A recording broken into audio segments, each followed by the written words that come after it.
Now, friends, we've come to the end of the genealogy that is here, and this is a very remarkable genealogy as we've seen in many ways, and it's very interesting also. Now it concludes in verse 16 by saying, "And Jacob begat Joseph, the husband of Mary, of whom was born Jesus, who's called Christ." Now you see that immediately breaks the pattern that began as far back as verse 2, where it says Abraham begat Isaac. And from then on it was just a whole lot of begetting, friends. And here, verse 16 started out, "And Jacob begat Joseph." All right? Then the next should be, "And Joseph begat Jesus." But it doesn't say that. It says, "Jacob begat Joseph, the husband of Mary, of whom was born Jesus, who's called Christ." Now, obviously, Matthew is making it clear that Joseph is not the father of Jesus. He's the husband of Mary, but he's not the father of Jesus. That, I think, is crystal clear here. What is the explanation of this? Well, we're going to have to take time out now, and in the rest of this chapter, Matthew will give the explanation and show how it fulfills Old Testament prophecy.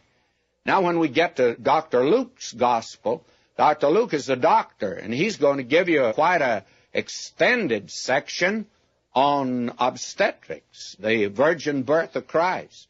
Now, both of these gospels make it clear that Jesus was virgin born. Again, I want to repeat that you can deny the virgin birth. That's your business. But you can't deny that the Bible teaches the virgin birth. Therefore, the only Jesus that we have any knowledge of is one that was virgin born. That's the historical record. Now, if you want to take the position he is not virgin born, then may I say that you'll have to come up with some sort of a document other than just your own puny reasoning, the puny reasoning of man. We need something just a little bit more explicit than that. May I say to you, it's so easy today to sit in a swivel chair in a library in some theological seminary and sit down and write a thesis that you don't believe the virgin birth. And you may have a very cogent document, and you may write a very profound tome on the subject. Friends, but I want to say to you that you haven't any documents to back up your denial. All you have is just rationalism.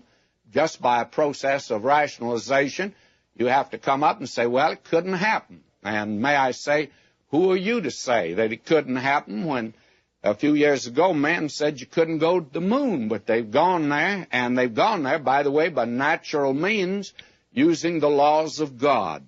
And here we have this statement in the Word of God that he's virgin born. Now, this requires an explanation.